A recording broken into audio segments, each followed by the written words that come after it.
नमस्कार. मी भाऊ तोरसेकर. तुम्ही बघत आहात प्रतिपक्ष. मित्रांनो,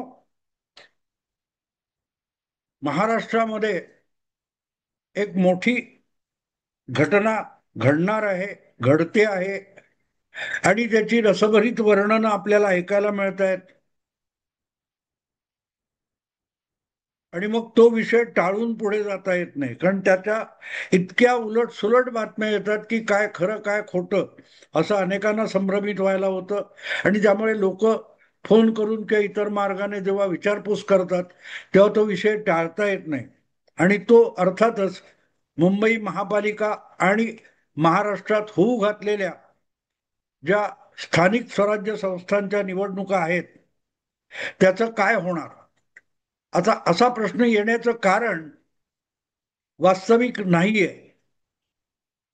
सुप्रीम कोर्टाने 31 जानेवारी 2026 पूर्वी या सगळ्या निवडणुका उरकून घेतल्या पाहिजेत असा सज्जड दम भरणारा आदेश जर महाराष्ट्र निवडणूक अधिकाऱ्यांना दिलेला असेल किंवा राज्य निवडणूक आयोगाला दिलेला असेल तर या निवडणुका कुठल्याही परिस्थितीत उरकणं हे त्यांचं कर्तव्य बनतं. आणि नाही केलं तर मग त्याला कंटेम्प्ट मानलं जाईल, कोर्टाची अवमानना म्हटली जाईल. आणि त्यामुळे या निवडणुका होणार यामध्ये काडी मात्र शंका उरलेली नाही. अशा वेळेला कोण काय आंदोलन करतो याला व्यवहारी भाषेमध्ये कवडीचाही अर्थ नाही. आणि म्हणूनच हा विषय मी आज मांडतोय, कारण गेले 2 दिवस ऐकतोय की राज ठाकरे यांच्या नेतृत्वाखाली महाविकास आघाडी आणि इतर लहान मोठे विरोधी पक्ष एकत्र येऊन एक विराट मोर्चा निवडणूक आयोगावर घेऊन जाणार आहेत, राज्य निवडणूक आयोगावर घेऊन जाणार आहेत. आणि त्यातून जोपर्यंत अतिशय परिपूर्ण अशी मतदार यादी तयार होत नाही, किंबहुना विरोधी पक्षांना मान्य असलेल्या मतदारांची नोंदणी आणि विरोधी पक्षांना नको असलेल्या मतदारांना मतदार यादीतून वगळलं जात नाही, तोपर्यंत राज्यात निवडणुका घेऊ देणार नाही असा एक पवित्रा घेतलेला मोर्चा हा निघणार आहे. आता याला कुठची कायदेशीर मान्यता आहे तर त्या कायदेशीर मान्यतेला काडीचा अर्थ नाही. तुम्हाला आठवत असेल तर 5 जुलै 2025 ला वरळी डोम मध्ये मराठी अस्मितेसाठी तो काय जी आर असतो तो मागे घेण्यासाठी जी ठाकरे बंधूंची पहिली एकत्रित जाहीर सभा झाली त्यामध्ये राज ठाकरे यांनी ठणकावून सांगितलेलं आहे, तुमचं जे काय प्रचंड 200 पेक्षा अधिकचं बहुमत वगैरे आहे ते विधानसभेत आहे, ते रस्त्यावर नाही. आणि तिथून राज ठाकरे आपल्या भूमिकेवर ठाम राहिलेले आहेत. आणि त्यांच्या मागे फरफटता फरफटता आता उद्धव ठाकरे, उभाठा शिवसेना आणि त्यांच्याबरोबर महाविकास आघाडी सहित सगळेच्या सगळे विरोधी पक्ष महाराष्ट्रातले हे राज ठाकरेंबरोबर रस्त्यावर येत आहेत. कारण राज ठाकरेंनी 5 जुलैला साफ शब्दात सांगितलं होतं, तुमचं जे काय महायुतीचं बहुमत आहे आणि त्यामुळे तुमचं जे काय बहुमताचं राज्य आहे हे विधानसभेत आहे, रस्त्यावर नाही. रस्त्यावर आमचं राज्य आहे. आणि ते सिद्ध करण्यासाठी राज ठाकरे यांच्या पाठीशी जी प्रचंड मोठी ताकद महाविकास आघाडी आणि विरोधी पक्षांनी उभं केली आहे, तर त्यासाठी राज ठाकरे यांचं कौतुक करावं लागेल की आपण जे बोललो ते आपण खरं करतोय. आणि आपल्या मागे इच्छा असो नसो सगळ्या विरोधी पक्षांना फरफटत यावं लागतंय. यासाठी राज ठाकरे खुश असतील तर त्याबद्दल दुःख बाळगण्याचं कारण नाही, आक्षेप घेण्याचं कारण नाही. नेत्यामध्ये ही हिंमत असली पाहिजे की त्याच्या मागे जनता आली पाहिजे, त्याच्या मागे अनुयायी आले पाहिजेत, ते मुठभर असोत की लाखभर असोत. असा भूमिका घेऊन राज ठाकरे 5 जुलै पासून कामाला लागले. आणि आज जवळजवळ 3-4 महिन्यानंतर सगळाच्या सगळा विरोधी पक्ष एकमुखी राज ठाकरे यांच्या पाठीशी येऊन उभा राहिलेला आहे. मध्यंतरी निवडणूक आयोगाला या मतदार याद्यांविषयी तक्रार करायला जे सर्वपक्षीय शिष्टमंडळ गेलं, त्याचं नेतृत्व एक प्रकारे राज ठाकरे यांनी केलं होतं. आणि नंतर झालेल्या पत्रकार परिषदेत सुद्धा ठणकावून राज ठाकरे यांनी ज्या प्रकारची भाषा वापरली आहे, ज्या प्रकारचं वक्तव्य केलेली आहेत, ती बघितली तर आज घडीला महायुतीचा एकमुखी प्रमुख नेता राज ठाकरे आहे. आणि त्याच्या मागे फरफटण्याशिवाय उर्वरित कुठच्याही विरोधी पक्षाला तरणोपाय राहायला नाही, हे मान्य करावं लागेल. अर्थात हे सगळं असलं तरीही राज ठाकरे म्हणतात तसं खळलं खट्याक करून निवडणुका पुढे ढकलल्या जाऊ शकतील, असा जर कुणाचा खोलचट अपेक्षा असेल तर ते होणार नाही. निवडणुका कुठल्याही परिस्थितीत 26 च्या जानेवारीत पर्यंत उरकल्या जातील. आणि त्यासाठी निवडणूक आयोगाने आपलं कामकाज सुरू केलेलं आहे. वेगवेगळ्या महापालिका असतील, वेगवेगळ्या नगरपालिका असतील, जिल्हा परिषदा असतील, तिथे जे प्रशासक आहेत त्यांनीही या दृष्टीने पावलं उचलायला सुरुवात केलेली आहे. राखीव जागा असतील किंवा काय महिलांसाठी राखीव वॉर्ड असतील, त्या दृष्टीने काही कामं सुरू झालेली. आता प्रश्न असा आहे की राज ठाकरे यांनी ज्या प्रकारची मुसंडी मारली आहे त्याबद्दल व्यक्तिगत पातळीवर राज ठाकरेंचं कौतुक करावं लागेल. ज्या पक्षाचा एकही आमदार, एकही खासदार नाही आणि नगरसेवक वगैरे असायचा विषयच देत नाही, कारण 3 वर्ष जिल्हा परिषद आणि महापालिका वगैरे संस्थांवर प्रशासक काम करत आहेत. त्यामुळे राज ठाकरे यांच्याकडे एक नगरसेवकापासून एक खासदारापर्यंत संख्या नसताना जर त्यांनी सगळ्याच्या सगळ्या विरोधी पक्षांना आपापले तंबू गुंडाळून आपल्या पाठीशी आणून उभं केलं असेल तर त्यांची पाठ थोपटली पाहिजे. तुम्हाला आठवत असेल तर ती पत्रकार परिषद झाली, त्याच्यात त्यांनी सरळ सरळ सांगितलं निवडणुका आणखी 6 महिने पुढे गेल्या तरी चालतील.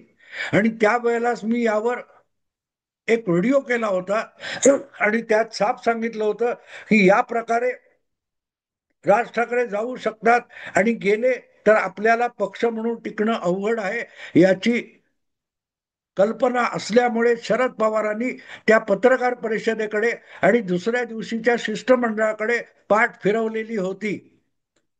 2019च्या लोकसभा निवडणुकीनंतर राज ठाकरे यांनी जी भूमिका घेतली होती की ईव्हीएम हटवल्याशिवाय निवडणुका नकोत, त्या भूमिकेवर ते ठाम राहिलेले होते. पण अखेरीस त्यांच्या मागे आलेले सगळेच्या सगळे विरोधी पक्ष हळूहळू करत बारगळले आणि खुद्द राज ठाकरे यांना सुद्धा ईव्हीएमच्या निवडणुका असताना त्यात सहभागी व्हावं लागलं होतं. यावेळेला किती वेगळी परिस्थिती होती हे बघता येईल. पण आज एक गोष्ट स्पष्ट आहे की जर निवडणूक सुप्रीम कोर्टाने निवडणूक आयोगाला महाराष्ट्रातल्या साफ सांगितलेलं आहे की कुठल्याही परिस्थितीत निवडणुका उरका आहेत तशाच्या तशा व्यवस्था आणि ज्या काय आहेत त्यामध्ये निवडणुका झाल्या पाहिजेत. आरक्षण वगैरे पाहिजे तर नंतर बघू. त्यामुळे निवडणूक आयोगाला पर्याय नाहीये. पण दुसरीकडे आणखीन एक गोष्ट लक्षात घेतली पाहिजे की जितके राज ठाकरे एकही आमदार, नगरसेवक गाठीशी नसताना ठणकावून बोलतात, तितकंच ठणकावून बोलणारा आणखीन एक नेता या भारतामध्ये आहे, ज्याचं नाव ममता बॅनर्जी असं आहे. लागोपाठ 3 विधानसभांमध्ये निर्विवाद बहुमत घेत आणि 294 मध्ये 250 वगैरे आमदार निवडून आणणाऱ्या ममता दिदी यांनी सुद्धा राज ठाकरे यांच्याच भाषेमध्ये मतदार याद्यांमधल्या गफलती याविषयी SIR म्हणजे निवडणूक मतदार याद्यांमध्ये नवी दुरुस्ती करण्याला आपला पाठिंबा नाही, आपण त्याला विरोध करतोय आणि कुठल्याही परिस्थितीमध्ये पश्चिम बंगालमध्ये मतदार याद्यांमध्ये फेरबदल करणं, दुरुस्ती करणं यासाठी सरकारचं, पश्चिम बंगाल सरकारचं सहकार्य मिळणार नाही, असं ममता दिदींनी सुद्धा ठणकावून सांगितलं होतं. राज ठाकरे आणि ममता दिदी यामध्ये एक मोठा फरक असा आहे की राज ठाकरे यांच्या गाठीशी एक खासदार, आमदार किंवा नगरसेवक नाहीये. ममता दिदीच्या पाठीशी मला वाटते 32 खासदार आहेत, काय 22 खासदार आहेत. 27-28 काहीतरी, अधिक 200हून अधिक आमदार आहेत, राज्यातलं सरकार आहे, त्या स्वतः मुख्यमंत्री आहेत, राज्यातली सगळी शासकीय यंत्रणा ममता दिदींच्या गाठीशी आहे, तरीही SIR म्हणजे मतदार यादीमधली दुरुस्ती याला संपूर्ण नकार देत ठणकावून बोलणाऱ्या ममता दिदी सुद्धा सुप्रीम कोर्टाच्या निर्णायक आदेशानंतर थंड पडल्या आहेत. आणि त्यामुळे ममता दीदीपेक्षा राज ठाकरे आक्रमक असतील तर महाराष्ट्रामध्ये गडबड होऊ शकेल, मी नाही म्हणत नाही, पण ती गडबड किती व्यापक असेल, किती टिकाऊ असेल याकडे बघितलं पाहिजे. पण अशा रीतीने जी काय आंदोलन देशात राहुल गांधी यांनी सुरू केली होती ती बघता बघता बारगळलेली आपण बघतो. आणि त्यावरून काहूर माजवल्यानंतर स्वतः राहुल गांधी कुठल्या कुठे गायब झाले. 14 दिवसाची बिहारमध्ये पदयात्रा काढून निवडणूक आयोगावर मोर्चा नेऊन सगळं सगळं झालं, सगळे विरोधी पक्ष त्यांच्या बाजूने उभे राहिले, तरी आज अशी परिस्थिती आहे की राहुल गांधींचा पक्ष आणि त्यांचे मित्र पक्ष निमूटपणे निवडणुकीच्या आखाड्यात उतरलेले आहेत आणि आपापले उमेदवार घेऊन निवडणुका लढवत आहेत. प्रश्न असा येतो की ममता दिदी सगळी सत्ता हातात असताना राज्याची जर डळमळीत झाल्या असतील तर विरोधी पक्षांचे 46-50 आमदार गाठीशी घेऊन आणि त्या सगळ्या पक्षांचा भरभक्कम पाठिंबा घेऊन राज ठाकरे हे महाराष्ट्रातल्या निवडणूक प्रक्रियेमध्ये अडथळा निर्माण करणं कितपत शक्य आहे. हे सगळे विरोध मीडियामधून जोरदार चालतात. मीडियाच्या बातम्यामध्ये एकापेक्षा एक मोठं धडाधड धमाका करता येतो, ऍटम बॉम्ब फेकता येतात, हायड्रोजन बॉम्ब फेकता येतात, पण व्यवहारामध्ये एक काडी सुद्धा इकडची तिकडे होत नाही, हे आपण गेली काही वर्ष बघतोय. त्यामुळे राज ठाकरे यांनी खटाक केलेला आहे, ते केलेलं आहे हे नाकारता येणार नाही पूर्वी, पण आजच्या परिस्थितीमध्ये एकाच वेळेला सुप्रीम कोर्टाचा आदेश आणि राज्य सरकारची यंत्रणा, यामध्ये राज्य सरकारच्या यंत्रणेला सुप्रीम कोर्टाच्या आदेशानुसार काम करावं लागतं हे विसरता येत नाही. आणि मग हे सगळं लक्षात घेतलं तर राज ठाकरे यांच्या मागे जाऊन विरोधी पक्ष काय साध्य करणार आहेत हा प्रश्न विचारावा लागतो.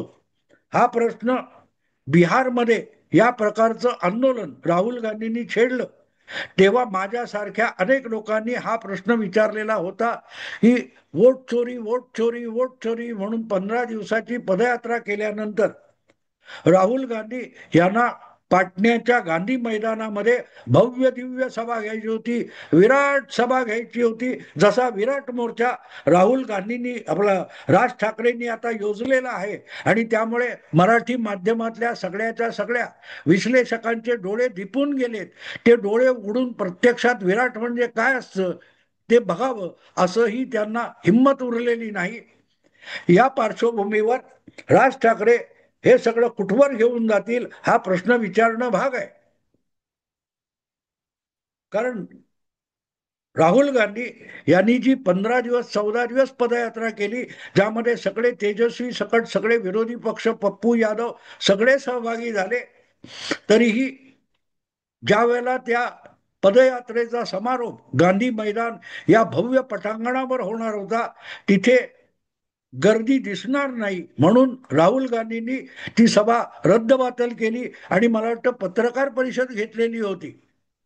त्यामुळे अशा प्रकारचे मुद्दे घेऊन जे ठणकावून बोललं जातं त्यांनी समोर बसलेल्या मुठभर पत्रकारांचे डोळे दिपवता येत असले तरी वास्तवामध्ये तो जो काय विराट हा शब्द आहे त्या विराट शब्दाचं आकार उकार हा मर्यादित राहतो तेव्हा आपलं पितळ उघडं पडण्याची वेळ येते. हे निखळ सत्य आहे. हे राहुल गांधींनी याच विषयामध्ये अवघ्या दीड महिन्यापूर्वी पाटण्यामध्ये त्याचं प्रात्यक्षिक घडवलेलं आहे. हे मी सगळं एवढ्यासाठी सांगतोय की राज ठाकरे हे अचानकपणे ह्या वोट चोरीच्या विषयात घुसले जेव्हा आले, आमंत्रित करण्यात आलं आणि बघता बघता त्यांनी या सगळ्या विषयाची, मुद्द्याची आणि आंदोलनाची नेतृत्वाची धुरा आपल्या खांद्यावर घेतली आणि बाकीचे सगळे पक्ष पांगले असताना मला वाटते गोरेगावच्या नेस्को काय तो संकुल आहे, तिथे आपल्या पदाधिकाऱ्यांची मोठ्या संख्येने बैठक घेऊन आपण निवडणुका होऊ देणार नाही आणि होता कामा नयेत यासाठी पहिलं पाऊल उचललं. त्यानंतर विरोधी पक्षांची निमूटपणे फरफट चालू आहे. राज ठाकरे असा मोठा मोर्चा काढू शकतात याविषयी माझ्या मनात तिळमात्र शंका नाही. पण राज ठाकरे जी काय तयारी करणार आणि मोर्चा काढणार, 1 नोव्हेंबरची तारीख ठरलेली आहे, तेव्हा मोर्चामध्ये मनसे सोडून इतरांचा किती सहभाग असेल आणि त्याचं शेवटी पर्यवसान कशात होईल हे आपल्याला इतिहासात बघावं लागेल. पण एक गोष्ट माझ्या मनामध्ये सातत्याने घोळते आहे की अचानक या महाविकास आघाडी किंवा विरोधी राजकारणाच्या म्होरकेपदावर राज ठाकरे कसे येऊन पोहोचले, हा साधा विचार राजकीय विश्लेषण करणाऱ्यांच्या मनाला का शिवत नाही. आणि जर माझ्या मनातली शंका खरी असेल तर आज जसा बिहारच्या राजकारणामध्ये, निवडणुकीच्या राजकारणामध्ये आणि समीकरणामध्ये महा काय ते महागठबंधन म्हणजे इंडी अलायन्स यांचा सगळा चुथडा होऊन गेलाय आणि तो चुथडाकडून राहुल गांधी अलगद बाजूला झालेले आहेत. जे काय आहे ते काँग्रेसच्या उरलेल्या नेत्यांनी आणि लालू प्रसाद यादव तेजस्वींनी निस्तरावं, आपला त्याच्याशी काही संबंध नाही असे हात झटकून राहुल गांधी गेले 3 आठवडे गायब झालेले आहेत. निवडणुकीचे अर्ज भरायला सुरुवात केल्यापासून ते अर्ज मागे घेण्याची मुदत संपून आता अंतिम स्वरूपाची उमेदवार यादी तयार झाली, तरीही राहुल गांधी पाटण्याला फिरकलेले नाहीत, बिहारमध्ये गेलेले नाहीत आणि ही निवडणूक हळूहळू करत महागठबंधन हे तोंडघशी पडल्यासारखी हरणार इथपर्यंत ओपिनियन पोल आलेत. ओपिनियन पोल बरोबर असतात यावर माझा विश्वास नाही. पण एक गोष्ट साफ आहे, जी काय रणधुमाळी आज बिहारच्या निवडणुकीसाठी उमटलेली आहे त्यामध्ये विरोधी पक्षांचं पारडं नको तितकं हलकं झालेलं दिसतं.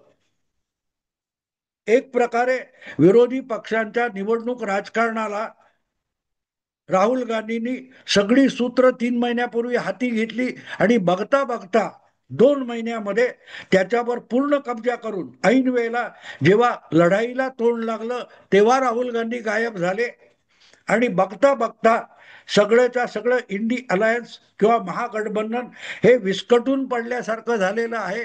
कोणाचा पायपोस कोणाच्या हातात पायात नाही अशी परिस्थिती झालेली आहे आणि त्याचे परिणाम आपल्याला 14 नोव्हेंबरला दिसणार याविषयी माझ्या मनात शंका नाही. एकट्या राहुल गांधींच्या पराक्रमामुळे, वोट चोरीच्या आंदोलनामुळे आणि त्यातून उद्भवलेल्या परिस्थितीमुळे भाजप आणि नितीश कुमार यांच्या एनडीए आघाडीचं निवडणुकीतलं काम प्रचंड सोपं झालेलं आहे. त्यामुळे मला तर असं वाटतं की राहुल गांधींना गेल्या 3 महिन्यापासून भाजपने बिहारच्या वोट चोरी वगैरे या मुद्द्यासाठी कामाला लावलं होतं का अशी माझ्या मनात शंका आहे. राहुल गांधी आगे बढ़ो, भाजप तुम्हारे साथ है असं नितीश कुमार आणि भाजपने ठरवूनच बिहारमध्ये वोट चोरीचा मामला उचलून धरला आणि बघता बघता तो तापला आणि बारगळला सुद्धा. महाराष्ट्र त्याच वाटेवर आहे का अशीही माझ्या मनात शंका आहे आणि म्हणून मी त्या विषयाला शीर्षक दिलंय, राज ठाकरे आगे बढो, भाजपा तुम्हारे साथ है. या शीर्षकाचा अर्थ तोच तुमच्या मनात आहे, तोच की राज ठाकरे हे अकस्मात विरोधी राजकारणाच्या म्होरकेपदी आले, ही देवेंद्र फडणवीस, भाजप आणि महायुतीने केलेली रणनीती आहे का. तो महायुतीने योजलेला सापळा आहे आणि त्यामध्ये महाविकास आघाडी आयती येऊन अडकली आहे का, ह्याची उत्तरं हळूहळू आपल्याला मिळतील. पण आज ज्या प्रकारे सगळे राजकीय विश्लेषक जे भाजपला सतत पाण्यात बघत असतात, ते सगळे इतके सुखावलेले आहेत की राज ठाकरेंबद्दल मी अशी शंका काढली तर अनेक जण मला मूर्खट काढतील, हे सुद्धा मला माहिती आहे. पण शेवटी राजकारणाचा अभ्यास असावा लागतो.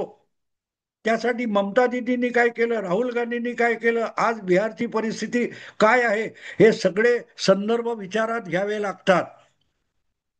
विराट मोर्चा होईल, राहुल गांधींनी पण काढला, परिणाम काय आहे तो बघा. ममता दिदी तर असे लाखो लाखोचे मोर्चे काढू शकतात, पण SIR म्हणजे मतदार याद्यांची काय ती पुनर्नोंदणी किंवा सुधारणा या विषयामध्ये ममता दिदीने अकारण शेपूट घातलेली नाही. आणि हे सगळे संदर्भ लक्षात घेतले तर तुम्ही खुशाल महाविकास आघाडीला हरभऱ्याच्या झाडावर चढवा.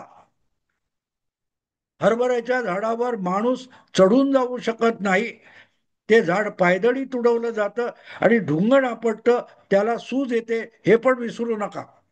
आणि म्हणून मला दाट शंका आहे की राज ठाकरे यांनी बघता बघता इथे येऊन विरोधी पक्षांच्या राजकारणाचं नेतृत्व काबीज केलेलं असेल, तर त्यामागे देवा भाऊच नाहीत ना, भाजप नाही ना, अशी एक शंका, त्या शंकेची पाल मनात चुकचुकते. तुम्ही विचार करा. मी आता थांबतो. आवडलं लाईक करा, शेअर करा आणि प्रतिपक्षाला सबस्क्राईब करा. नमस्कार.